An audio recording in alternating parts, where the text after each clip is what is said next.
say thanks to the guys who help us serve communion every week. It's awesome. Am I on? Joel, are we good? Can you hear me now? Fantastic. See you later, kiddos.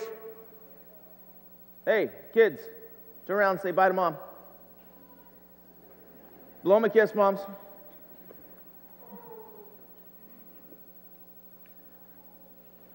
Where are you going to be in 10 years? I want you to write that down in your bulletins. Where are you going to be in 10 years? And I don't mean from a geographic standpoint. I don't mean from a relational standpoint with people. I just want you to start thinking about 10 years from now, where am I going to be? 10 years from now, what's my life going to look like? 10 years from now, what are the things around me going to look like? Who are the people around me? I want you to think about where you're going to be in 10 years. Some of you, you're like, I'm on the other side of the grave. I cannot wait to get home. We're not talking about you, all right? I'm just kidding. We are. So assuming you can live for another 10 years, assuming you don't get to die and go home in the next 10 years, and you're still around, what's your life look like? I want you to think about 10 years from now, what your life will be.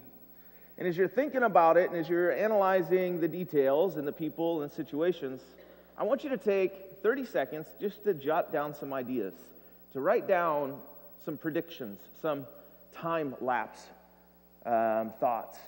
And after 30 seconds, I'd like you to turn to your neighbor and start to share those ideas. You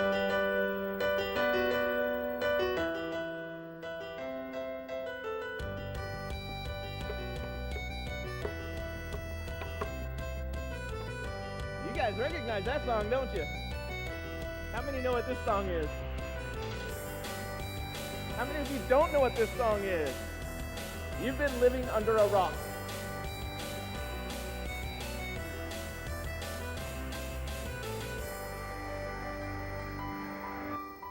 Play it again. Do it again.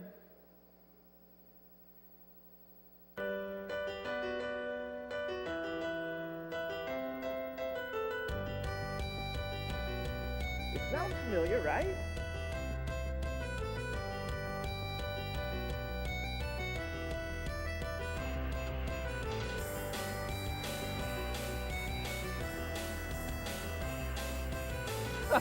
I think Mike Ballrath just got it. Am I right? Oh, you had it before. Okay, so where are you going to be in 10 years? Anyone want to share? And it can't be dead. College? Holy cats. How's that feel, Dad, Mom? Yes, Mike. Retired and a grandparent. All right, very good. Anyone else?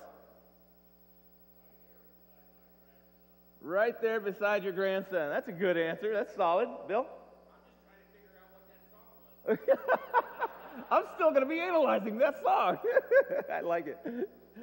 I'll give it away here in a second. You guys you'll catch it if you didn't get it before. Maddie, where are you going to be in 10 years? Yeah. She's been waiting 2 weeks to say that, I think. Circles have changed, Dad. You know what I'm looking forward to? Yeah, I know. Ruthie. Oh, you're going to be walking with your friends at the campus. Yeah, you guys do that anyway right now, don't you? Yes, you do. Very good. Evelyn. What's that? With my friends. So one day, Evelyn, I actually wrote this in my book. I think this was about a year ago. Evelyn came into my office with Jen and Scott, and she was kind of hanging out. And if you've not been in my office, I'll invite all of you to come in and just kind of see how I live a little bit. But she saw a couple of my icons in my office, and one of them was a hornet's nest. Now, it used to sit right above my head. It kind of reminded me of life a little bit, right? And so as we were talking, or as she was examining what that was, she said, "What is this thing?" I said, "Well, it's a hornet's nest, and hornets build it out of blah blah blah blah." And just kind of shared the story, and she goes, "Really? It kind of looks like a cowboy mistletoe." It's like, yes, it does, and yes, it is. So, anyone else? Where are you going to be in 10 years? Anyone else? Any other takers? Chris, where are you going to be in 10 years?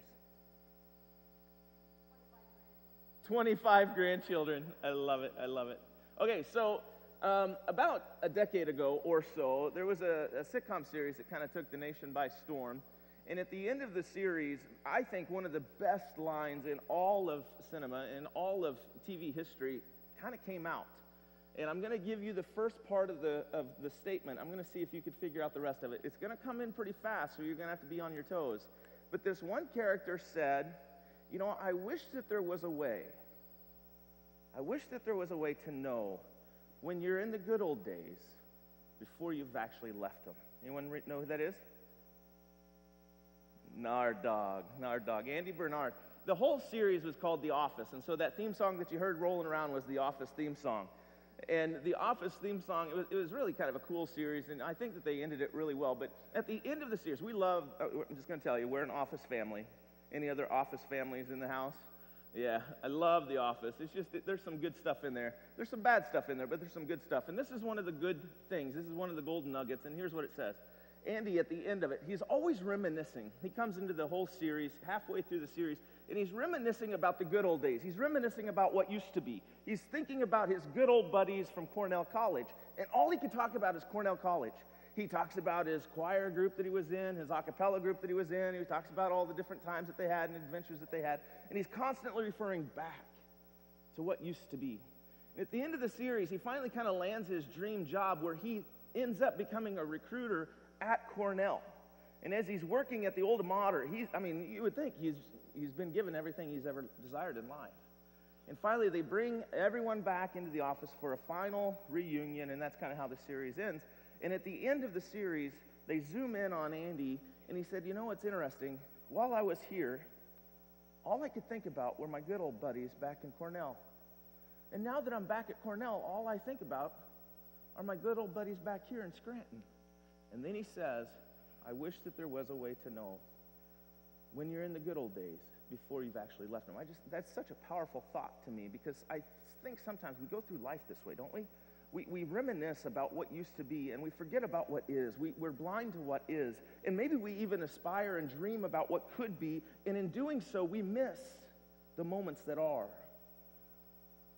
If you're new to the series, I just want to introduce it to you. I just want to kind of catch you up to speed here a little bit. The last couple of weeks, we introduced this new series called Circles of Change.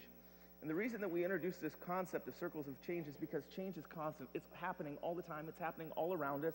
As soon as you feel like that you got caught up and you're finally kind of settled into the changes that have happened in your life, all of a sudden you have to anticipate a new change that's existing. And it seems like that we have a hard time grabbing the moments that are right in front of us. It seems like to me, at least in my own life, I struggle with just appreciating what is for what was.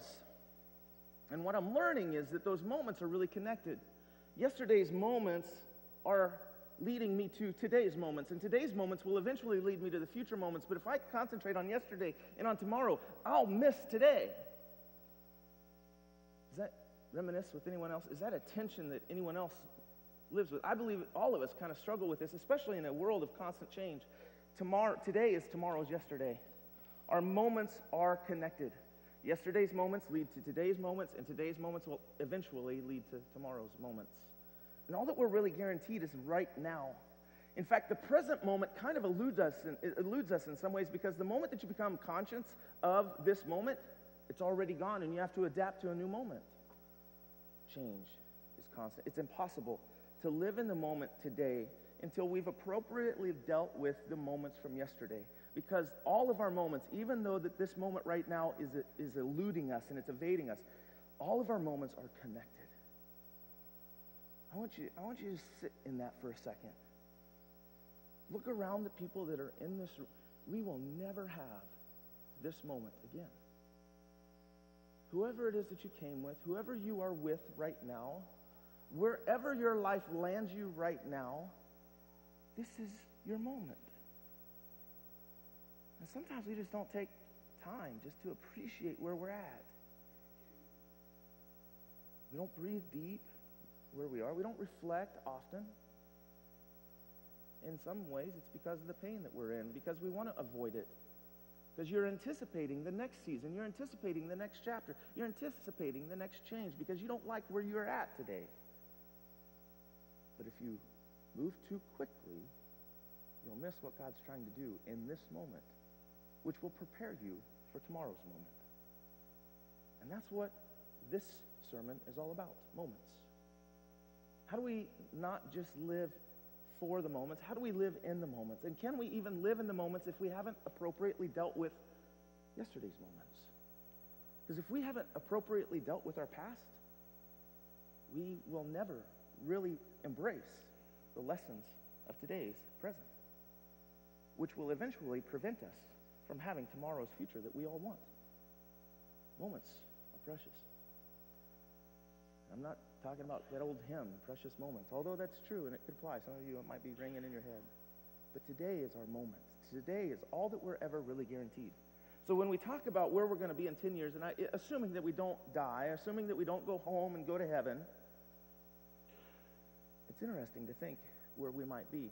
And you can't really evaluate where you might be unless you've also dealt with where you've been, with where you've been.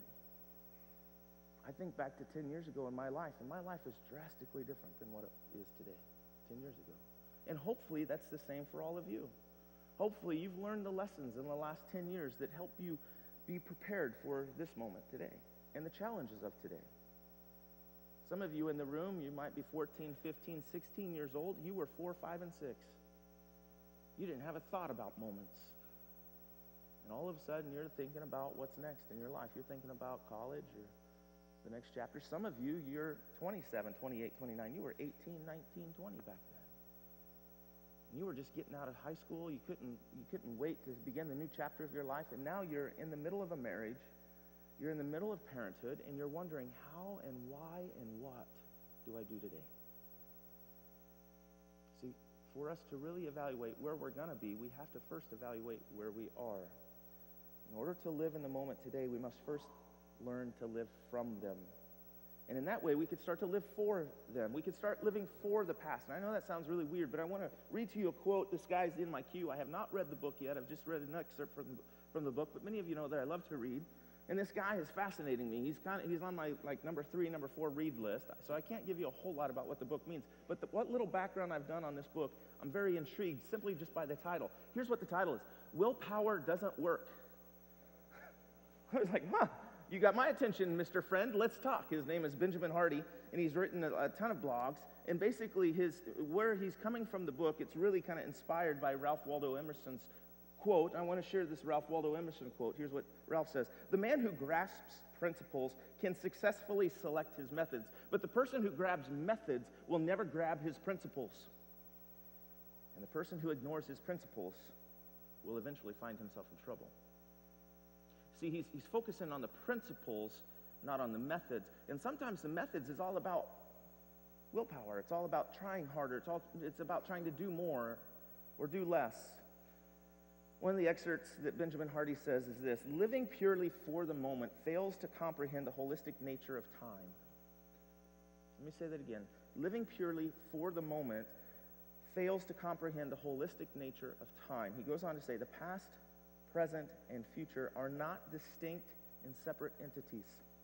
When you live for and from your past, you consciously design your ideal future and simultaneously live intentionally in the present. Living in this way helps you ensure you'll have the future you've been living for." Basically, that's a big mouthful, but as I summarize my words, or his words, here's what I kind of came up with what I've read. But more importantly, for us to have any past that you want, you have to deal with your past first, because our past always becomes our present. And today it's all about living in the moment through those constant circles of change. Heraclitus is a guy that we've mentioned in the series before, but he was a pre-Socratic philosopher. He lived 500 years before Jesus, and he had this saying. He said, "Everything changes and nothing remains still." 400 years before Heraclitus, Solomon writes these words. Really, Heraclitus wasn't a genius. He just was borrowing a constant thought, a thought in the day. And Solomon had written these words in Ecclesiastes chapter 1, verse 9, and this is how we launched our series: "There is nothing new under the sun." You see, we know that change is inevitable. Change happens, and every next thing that we look forward to will always catapult us into a transition. And as we catapult through transitions, it'll eventually lead us to change. And once we lead to change, regardless of whether it's a good change or a bad change, marriage, new child, retirement, every change results in stress. And so this entire series is about how to keep constant through the constant change, how to keep balance through the constant change. How do we anticipate appropriately for the things that we need to learn for the next seasons of life? In the very first week, what we did is we said through our constant changes, one of the things that we really need to land on, one of the things that we need to grab a hold of is the constant lines. Through those constant changes, those circles that constantly happen, there are constant lines in life, right? Those constant lines are birth, taxes, death, but through that also is a constant line of God. And God is constantly trying to get your attention through that immovable force, through that constant line, through that doctrine of immutability, which is the fact that God never changes. And so last week, as we looked at what those constant changes were, one of the things that we really kind of landed on is that God uses those seasons of transitions. He uses those seasons through our life to really reveal or expose some hidden things in our life. He's using those transitions. He's using those changes. He's using that stress to help you identify, here's a weakness that we need to deal with, son. Here's a weakness that we need to deal with, daughter, because I love you. Because you're not quite like me. When you look in the mirror of Christ, you don't see Christ, you see yourself. And so through these different changes, need these things to deal with. And that's where we landed last week. How do we deal with those constant lines? When we intersect with the immovable line, what are the valuable truths that God's trying to deal with? Melissa shared that Spurgeon said, weaknesses are like birds' nests. You remember this quote? Weaknesses are like birds' nests. Because when the season of your life is full, when the leaves are out on the tree, you can't see those bird's nests. You can't see your weaknesses. When everything's going well for you, there's no way for you to really understand, identify, and even deal with appropriately those different issues.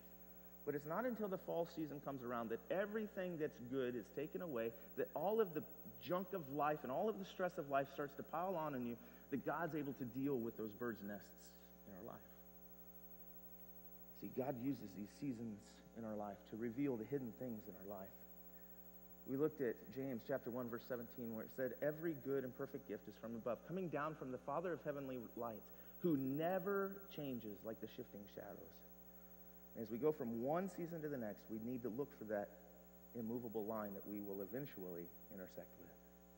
Because we should stop living for the next season. We should stop living for next Tuesday. We should stop living for the next change and looking forward until we've dealt appropriately with today. I invite you to turn your Bibles to Ecclesiastes chapter 3. We're going to jump some here today, so I need you to put on your seatbelts because we're going to move fairly fast. Ecclesiastes chapter 3. We started this series in Ecclesiastes. I thought it was appropriate to come back to this idea, or at least to this book, to the beginning point, so that we can deal appropriately with yesterday. Ecclesiastes chapter 3, verse 1. It's a common passage. It's one that we all know. In fact, the song was kind of, I think, inspired by this chapter. Time keeps on slipping into the... No one knows that song? Whatever, you guys know that song. I'm just a bad singer, apparently. Huh? Yeah, Steve Miller Band. That's right. It's very good. Okay, anyway, Ecclesiastes chapter 3, verse 1.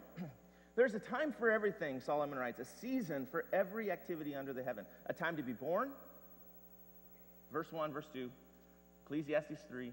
Verse 2, a time to be born and a time to die, a time to plant and a time to uproot, a time to kill and a time to heal, a time to tear down and a time to build, a time to weep and a time to laugh, a time to mourn and a time to dance, a time to scatter stones and a time to gather them, a time to embrace and a time to refrain, a time to search and a time to give up, a time to keep and a time to throw. Verse 7, a time to tear and a time to mend, a time to be silent and a time to speak, a time to love and a time to hate, a time for war and a time for peace. He goes on and kind of gives a commentary of this, and I really appreciate what Solomon's doing here, because as poetic as that is and as true as that is, I don't think he left any room for any other time to be left out. I think this is kind of a good cumulative, exhaustive list of time. He goes on to explain a little bit of what this means, and this is one of those, remember the gift of God. If you've studied that in Ecclesiastes from the last couple of weeks, this appears here. What does the worker gain from his toil? Solomon says, I've seen the burden God has laid on man. He has made everything beautiful in its time. He has also set eternity in the hearts of men. And I love that verse. Do you realize that God has set eternity in your... God God has given you something instinctive that draws you back to him. God has set eternity in the hearts of men, yet they cannot fathom what God has done from the beginning to the end.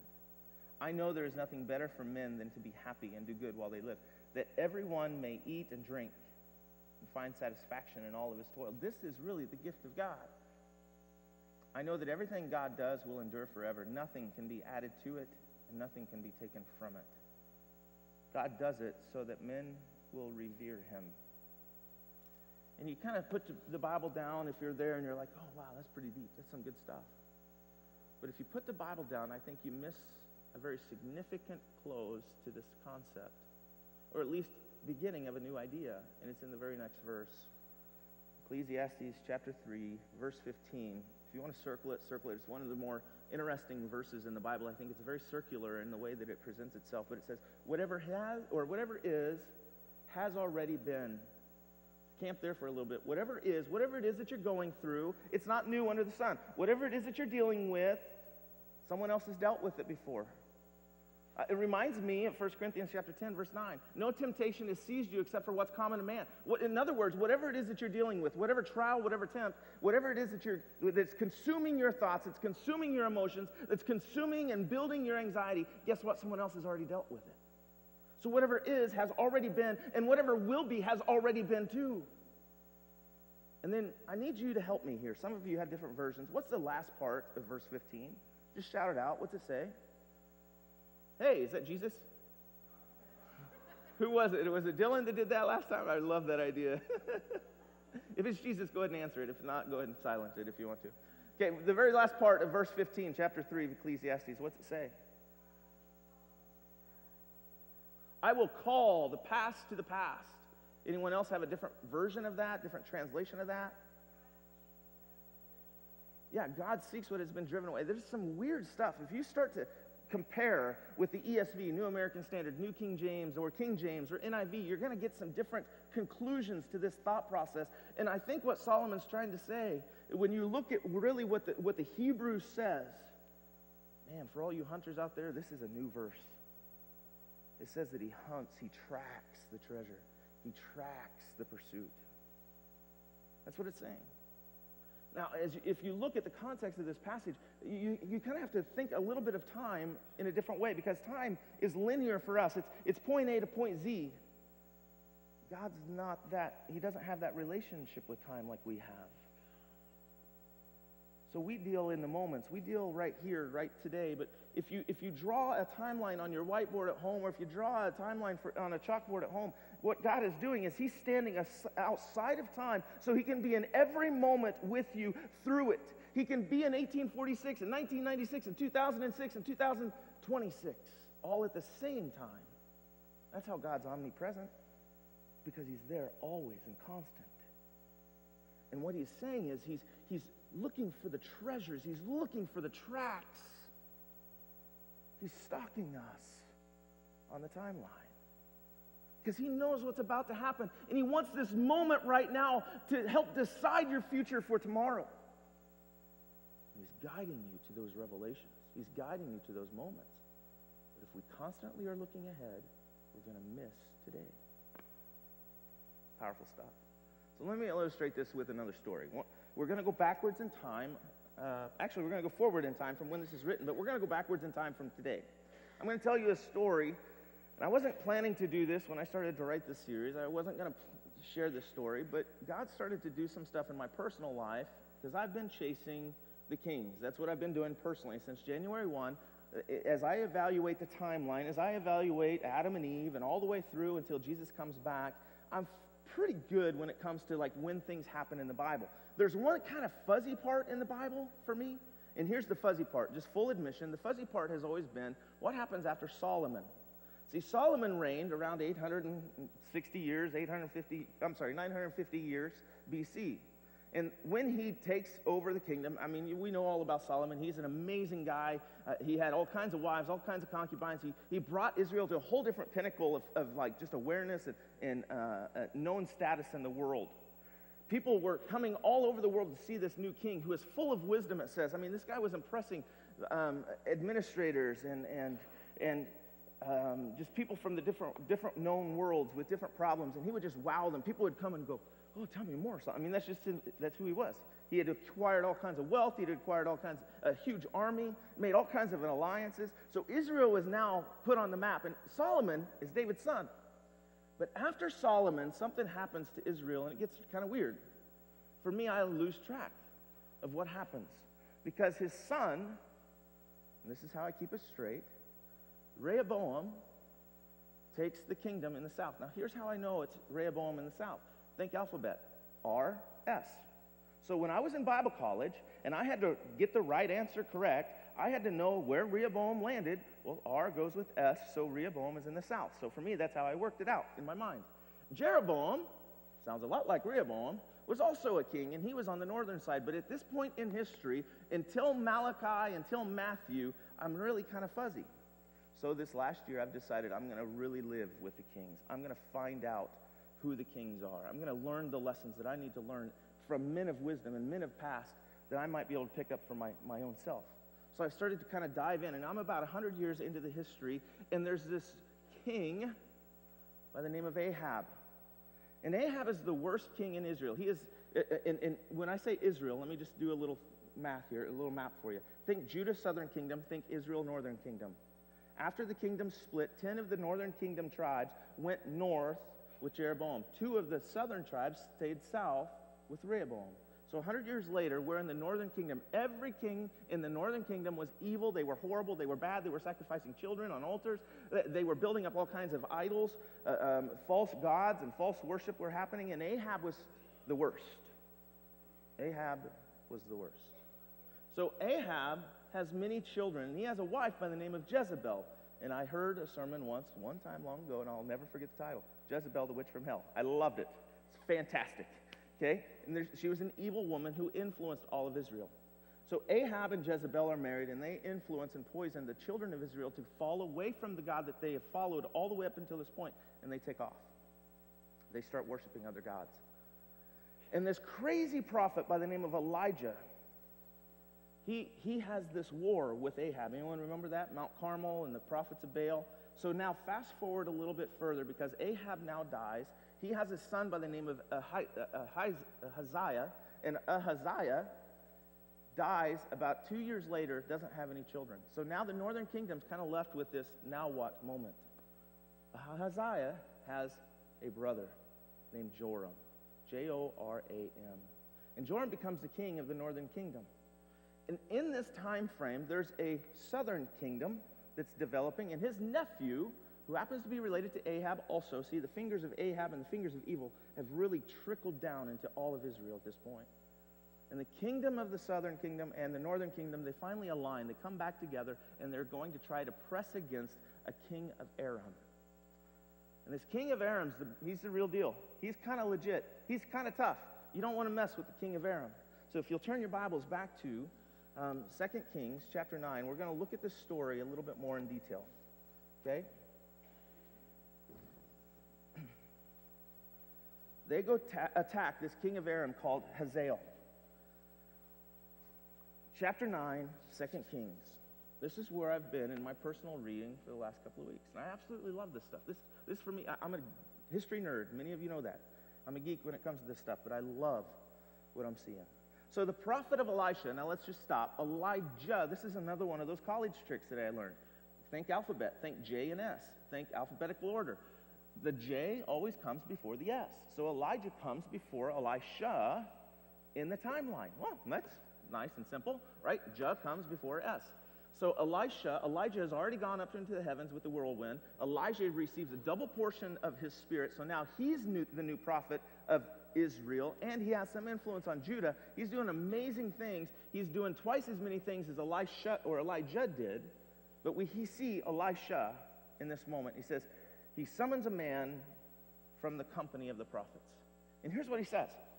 He says, all right, hey, come here real quick. I need you to do me a favor. I need you to run an errand for me. You see, the king of Israel, Joram, he had partnered with the king in the south. And they went against this king Hazael and Aram, who's a mighty force. And in that battle, Joram got stung with an arrow. He got wounded somehow. And I know he's back at Jezreel. And while he's at Jezreel, I need you to go to the battle scene. I need you to go to where the conflict is the hottest. I need you to run with all your might, and I need you to find one of the commanders there. His name's Jehu. He's the son of Jehoshaphat. Wait, you mean the Jehoshaphat from the southern kingdom? No. Different Jehoshaphat. Completely different guy. In fact, his dad's name was something else. You go find this Jehu guy. You walk into the camp and you say, Commander, I need to talk to you. He's going to say, what do you need? Take him to the back room. When you go to the back room, I need you to also take a flask of oil. And as soon as he starts talking, you get that oil out and you just start pouring it on his head. Now, some dude asks you to come to a back room and he takes out a flask and he pours oil on your head. What are you going to do? Yeah, exactly. Some of you are like, what is happening? I kind of imagine that's what's going on with Jehu. And Jehu says, he just kind of stands there, and the prophet starts to say exactly what Elisha had told him to say. We're going to anoint you. This is what the Lord says. You're anointed now to be the king of Israel.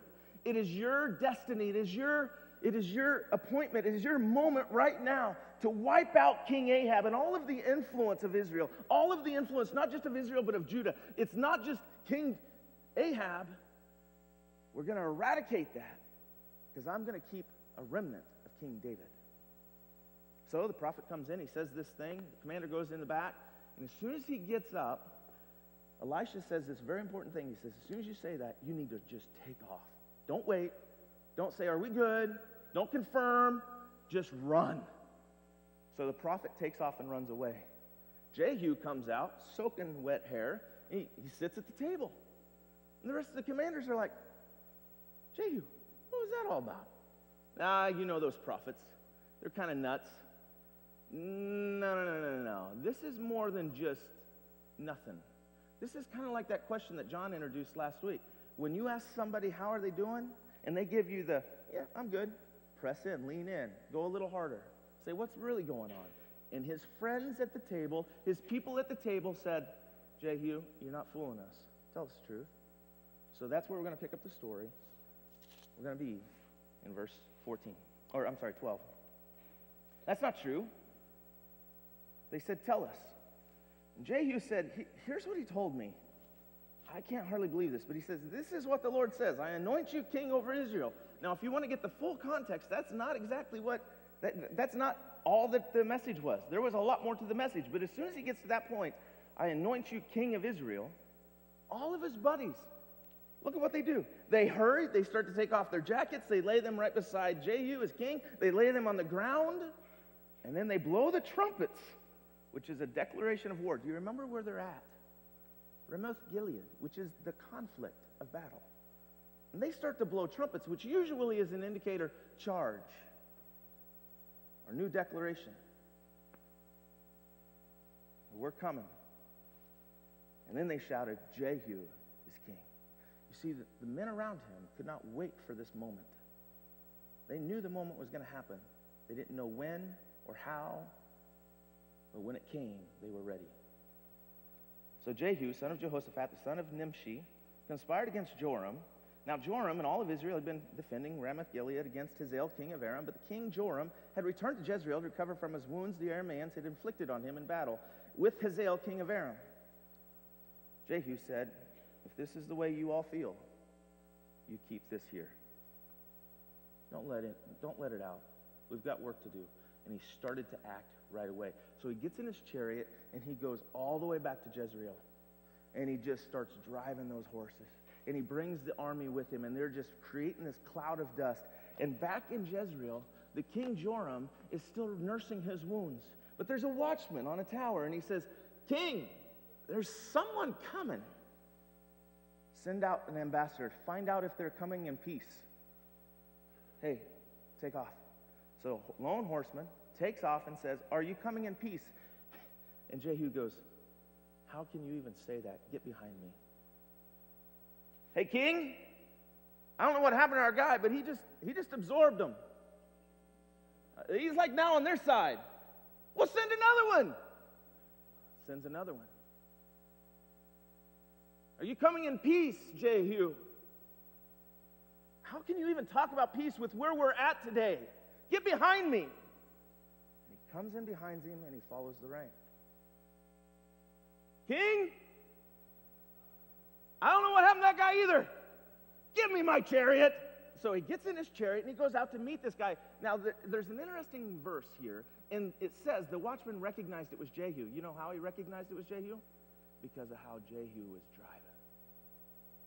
I recognize some of you with how you drive. Yeah, whatever. I knew that was coming. It was like a softball to somebody. Here's the reality. Jehu came with such intensity, with such force, with such intentionality, that they couldn't help but recognize that was one of their commanders, because they'd seen him ride into war before. So Joram gets in his chariot, wound and all, drives out to meet Jehu in a field, Naboth's field, which really cool poetic stuff you'll have to chase later.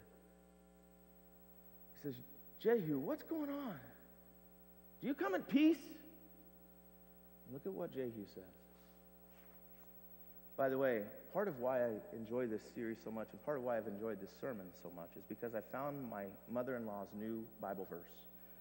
How can there be any peace as long as all the idolatry and witchcraft of your mother Jezebel is around? That's not the verse. That's not the verse. Nancy, it's not the verse. Joram turns around and he flees, and he calls out to Uzziah, the guy from the south, the king from the south. He goes, treachery, it's a trap, get out of here, Uzziah. That's his nephew. And as he turns around, it says that Jehu drew a bow, and he fletched an arrow, and he took position. And he releases, and that arrow comes all the way through this king, through the midsection, comes out of his chest, and he dies. He wasn't done yet, though. As Uzziah takes off, they go after him and take him out too. And then Jehu does some just ridiculous things. I mean, like stuff that you couldn't make a movie about today, or otherwise it wouldn't even be rated R, it'd be rated worse. He goes into Jezreel. Now remember, this is mom. Jezebel is standing at Jezreel on top of the city wall, and it says that she saw what was going on, she had heard what was going on, she paints her eyes. That's weird, isn't it? She stands on top of the city wall and she cries out, Jehu. Jehu looks up at her and he says, who's with me? He says, 2 or 3 eunuchs throw her off of the city wall, and she falls down in front of the chariot, splatters blood everywhere, and Jehu runs right over her. And then it says that Jehu got into the city and ate. He sat down, he ate, and he drank. He said, all right, I guess it's time to take care of that lady. By the time they got to her, the dogs had already maligned her body to the point where it wasn't even recognizable. See, these are all the sort of things that he had heard about. Now, there's something really interesting just from a scientific or from a historical and archaeological standpoint that I can't afford to miss here. Some of you think that the Bible's full of stories that aren't true. In 1846, we found this new artifact in Iraq, okay, which is just kind of neat. And I want to share with you the picture of this artifact. It's called the Black Obelisk and I wrote it's the king's name. It's the king of Assyria, but I'm having a hard time pronouncing it. It's Shalmaneser, okay? It's the Black Obelisk of Shalmaneser. And it was found in 1846, and the picture that you're looking at, it shows this Persian guy laying down in front of the king Shalmaneser. Now, who's Shalmaneser? And who's this guy laying down? When you go back and you start to interpret all of the writings, basically it's a 7-foot-tall black piece that's about 2 foot deep, and it has 4 sides to it, and it has storyboards, and it's in honor of the king Shalmaneser. But Shalmaneser is the king of the Assyrians. The Assyrians were also at war with the king of Aram. They were pressing in from the east, and Israel was pressing in from the west. And this guy laying down, according to their own transcripts, this is what it says. Go ahead and go to the next slide for me, Jerry. This is outside evidence. The tribute of Jehu, son of Omri, I received from him silver and gold, and a golden bowl, and a golden vase, with painted bottom, golden tumblers, and golden buckets, a tin, and a staff for a king with spears. This is external evidence of an internal faith. This is the very first time one of the Israelite kings is ever mentioned outside of Scripture. This is evidence that the Bible, who depicted and shared the story about a king actually existed. So when you have conversations, just think the black obelisk of some other guy in Syria. You don't even have to know the last guy's name, Shalmaneser, if you want to try to pronounce it correctly. But it's the black obelisk, and this is evidence, external evidence of my internal faith. Not only do I believe that the Bible is what it says it is, because of the evidences of the apostles and even Jesus' brother James, but because of external evidences like this. Now, this was, the other thing that they were really crazy about was doing detailed records of astrology. And they had this one comet fair that happened or seen in astrology that they noted, and when they noted it, they happened to take the year down. And it was 841 BC, which is exactly what the Bible says it was. External evidence. But all of that is like, okay, so what? So we heard a cool story about Jehu. See, the neat thing about this story, I think, this isn't the first time Jehu heard this. If you go all the way back to 1 Kings 19, Elijah, that first crazy prophet, when he was checking out and when he was done from ministry, he's like, God, just take me out of this world. I don't even want to belong anymore. God said, fine, but there's three things I need you to do. I need you to go appoint a prophet by the name of Elisha. I also need you to go appoint the king of Aram. We're going to call him Hazael. He's not around yet. I also need you to go appoint a king of Israel named Jehu. Elijah came and tapped this guy on the shoulder 10 years before this event. And so when Jehu hears this crazy prophet comes in and says, hey, you're the king of Israel, he had been waiting for this moment his whole life. He knew that sometime down the road he was going to be the leader. He didn't know when, he didn't know how. Some of you have a prediction. Some of you have like this concept of who you're supposed to be, but you're not quite there yet. And part of it is you haven't learned from the past yet. You haven't learned from the lessons from today. Now here's for me, here's the 4 takeaways that I get from this story, okay? Outside of all that cool stuff, here's the 4 stories, you ready? Or 4 applications. The first one is, for me, I need to tell the truth to those around my table. And what I mean by that is God has given me an inner circle. He's given me a group of guys, he's given me a group of people that I can trust my heart with. I could trust them. And for me, when they lean in, they say, no, something's not right with you. You're acting a little goofy. Tell me.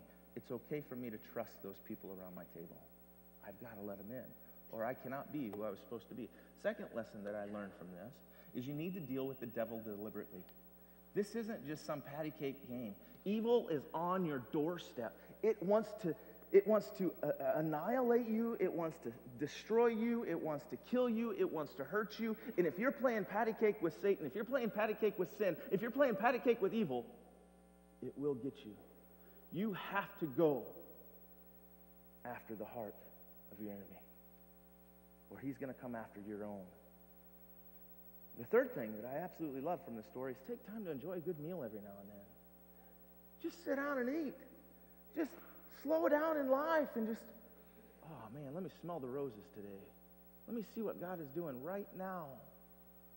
Do you see what Jehu did when he came back to Israel? I think it's specifically written so that we might know. Take a break. It's okay to slow it down. Slow your roll. And then the fourth thing, today is training for tomorrow. Today is training for tomorrow. You see, Jehu was the commander of Israel. He had been doing this warfare thing and this strategy thing his whole life. A decade before, God had revealed his plan to Jehu. Our future, you need to hear this, church, our future will always reflect our past. Our future will always reflect our past. But what we do in this moment has a way of always affecting our future. These moments eventually can lead to momentum. It will create momentum. Moments always generate momentum.